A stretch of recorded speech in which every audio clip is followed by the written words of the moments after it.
Hello and welcome back to AEF TV in association with Engerati, and we're joined now by Kasper from Vestas, who are the world's largest wind turbine manufacturer. It's quite nice to have you in the studio. Firstly, thank you for making the time. Thank you for having me. And one of the reasons why it's nice to have you in the studio is a lot of the interviews have been about renewable energy, how we get renewable energy into the mix. But with every energy source that you put in, there are risks associated to it. And so how do you kind of de-risk, and let's keep it to wind turbines at the moment, how do you de-risk some of the projects? I mean, what are the things you're seeing in the market on that side? Well, first, if I may, I'll just start by outlining a bit for the rationale for why wind power provides an attractive solution to the energy deficit on the African continent. Number one is that it's now a mature technology. It's been around for several years. The manufacturers and Vestas is guaranteeing the output from the turbines provided the wind is there. So you have kind of taken out the technical risk. This is something we can do as the private sector.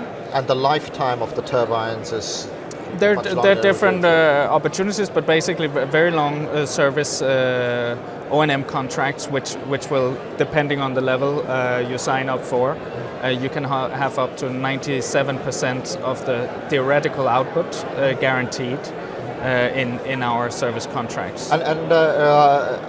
Sorry, I'm jumping in here, but have you guys overcome this issue, which was highlighted a number of times, where if the wind's too fast, suddenly you have to stop it, which then suddenly creates the generation falls off the cliff.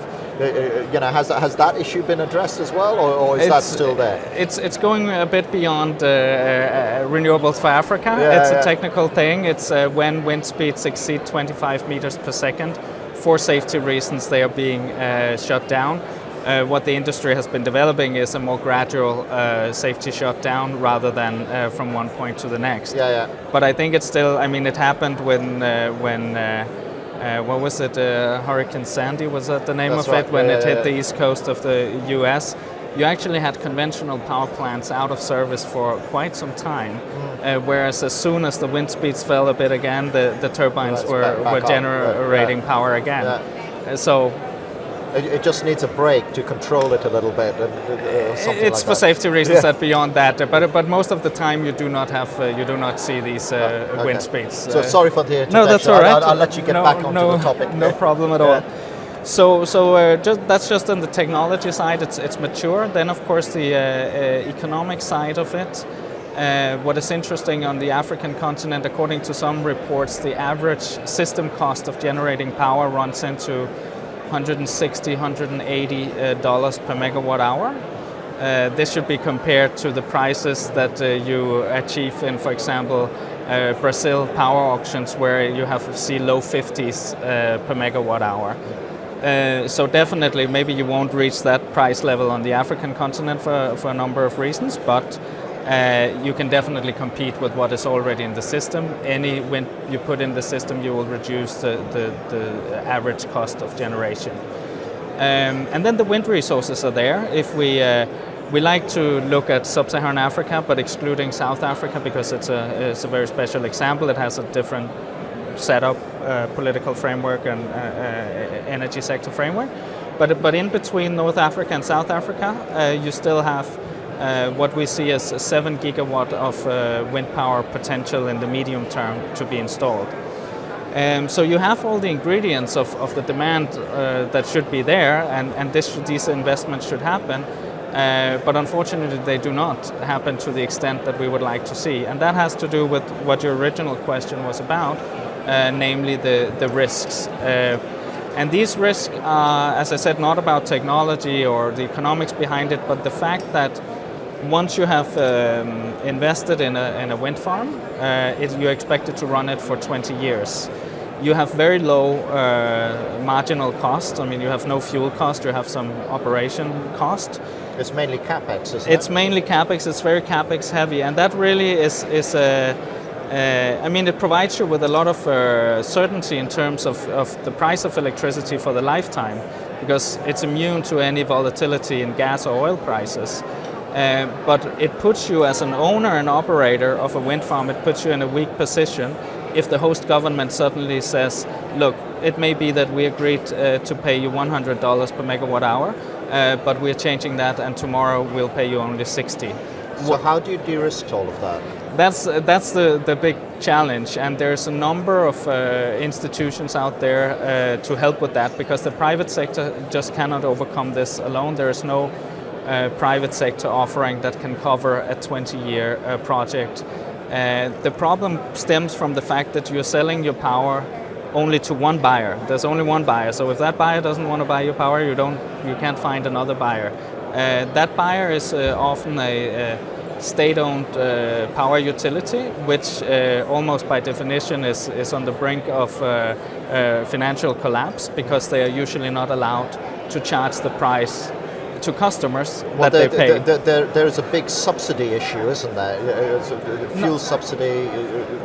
Yes, for consumers. Like, yeah. Yes, not a subsidy to necessarily the production, exactly, yeah. but a subsidy between the cost of generating the power and supplying it to consumers. So consumers are not paying the full price. Yeah. So they are usually, these utilities are usually on life support on transfers from the government.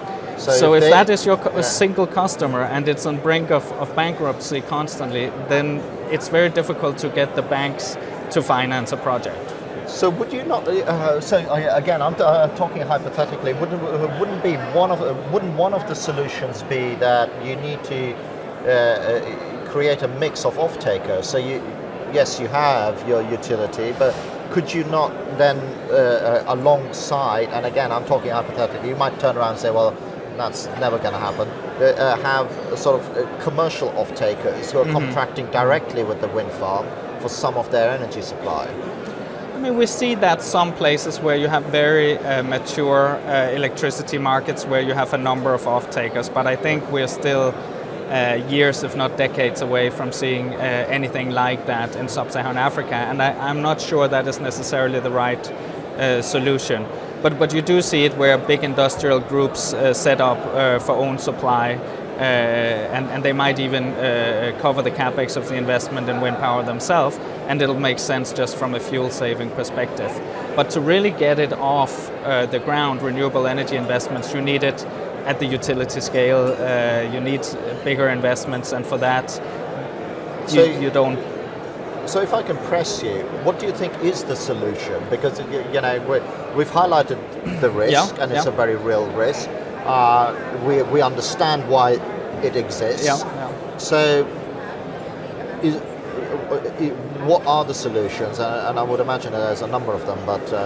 Well, you can, for the analytical purpose of it, you can divide it into the political de-risking, the policy de-risking, if you like, and the financial de-risking. On the policy, we usually recommend in our engagement with governments to provide what we call TLC in their energy policy, and this in this case stands for transparency, longevity, and certainty.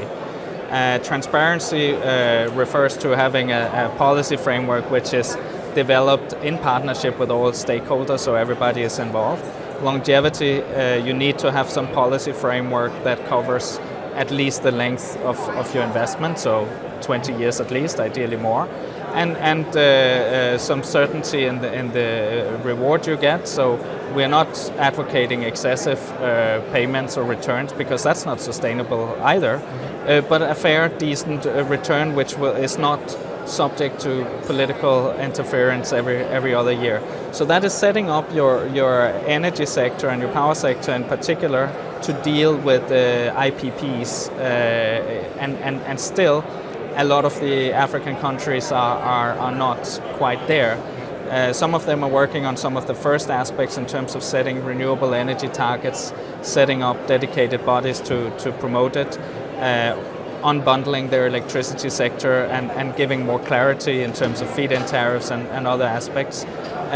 But that still doesn't cover then even if that is in place, that doesn't cover the financial side. So in the financial de-risking, what we're talking about is guarantees. For example, this can be against breach of contract, as I mentioned in the beginning. If the off-taker says, well, now you get a new price, which is half of the one you got yesterday, and we signed an agreement on.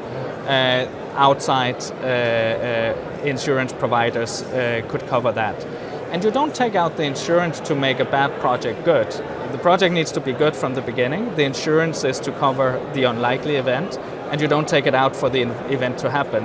Rather, you take out the insurance to make sure that incentives are aligned and the government or the utility will actually not breach the contract. And that's been a theme of some of what's been coming out, and we're coming to the end of our time in the studio. It flies past, it goes far too quickly. I think you and I could probably talk for much longer on this subject.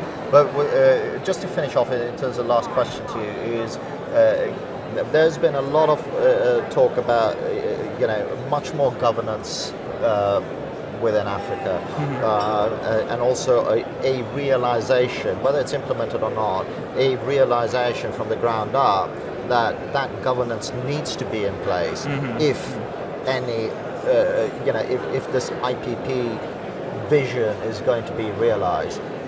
You're on the ground. Are you seeing a sea change? Maybe a sea change is too dramatic a word, but are you seeing a change towards the positive, to have that framework, to give that confidence? I think there's a change in a number of countries, but I think it's probably difficult to completely separate it from learning by doing, because you can spend 10 years on getting the perfect framework in place. You can read books about swimming, but you won't learn it until you jump into the pool.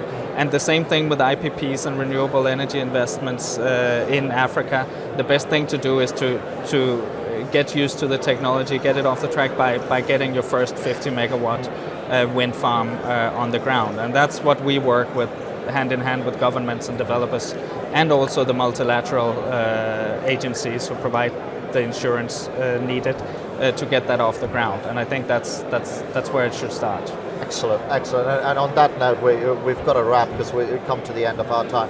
Thank you once again for joining us. Thanks much for having me. I enjoyed that, and I hope you enjoyed watching this interview, and you can enjoy many more on the site. And once again, thank you for watching AEF TV.